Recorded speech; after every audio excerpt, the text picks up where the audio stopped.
পাইকারি হারে পুলিশ কাউকে গ্রেফতার করবে না বলে জানিয়েছে নবনিযুক্ত আইজিপি বাহারুল আলম। কোনো ধরনের ইনভলভমেন্ট না থাকে আপনারা সরাসরি পুলিশের কাছে আসুন, আমরা বিনা যুক্তিতে বিনা তদন্তে পাইকারি হারে কাউকে গ্রেফতার করব না।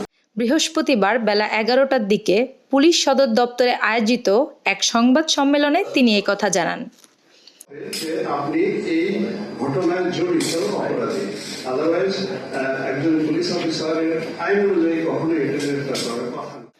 আইজিপি বলেন, জুলাই আগস্টে পুলিশের কতিপয় সদস্য বাড়াবাড়ি করেছেন ও আইন ভঙ্গ করেছেন, এতে কোনো সন্দেহ নেই। এদেশের আইন শৃঙ্খলা পরিস্থিতি নিয়ন্ত্রণ করা আমার প্রধান দায়িত্ব। এগিয়ে আসুন, আমরা আপনাদেরকে ওইটুকু আপনাদের বক্তব্য নিয়েই আমরা এগিয়ে যাব তদন্তের মধ্যে। পুলিশের মনোবল ও আত্মবিশ্বাস ফিরিয়ে আনতে কাজ চলছে। আইজিপি আরও বলেন, জনগণের সঙ্গে পুলিশকে বিনয়ী ব্যবহার করতে হবে, সংস্কারের মাধ্যমে পুলিশকে জনবান্ধব করতে হবে। মিথ্যা মামলাকে কেন্দ্র করে অনেকে বাণিজ্য করছেন উল্লেখ করে বাহারুল আলম বলেন, পাইকারি হারে পুলিশ কাউকে গ্রেফতার করবে না, নিরীহ কাউকে হয়রানি করবে না, যিনি নিরীহ তিনি বাদ যাবেন। আপনারা সরাসরি পুলিশের কাছে আসুন, আমরা বিনা যুক্তিতে বিনা তদন্তে পাইকারি হারে কাউকে গ্রেফতার করব না।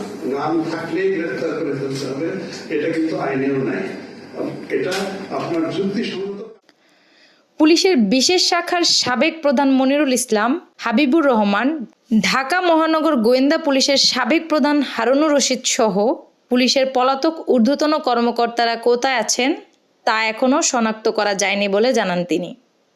পুলিশ বাহিনীর সদস্যদের কোনো ধরনের দুর্নীতি, অসৎ আচরণ বা শৃঙ্খলা ভঙ্গের ঘটনার ক্ষেত্রে আমরা কোনো ধরনের ছাড় দেব না।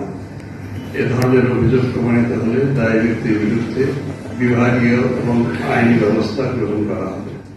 গত 5 আগস্টের পর কারাবন্দী জঙ্গিদের জামিন প্রসঙ্গে আইজিপি বলেন, আদালতের রায় চূড়ান্ত, আমাদের ব্যক্তিগত কোনো পরিকল্পনা নেই।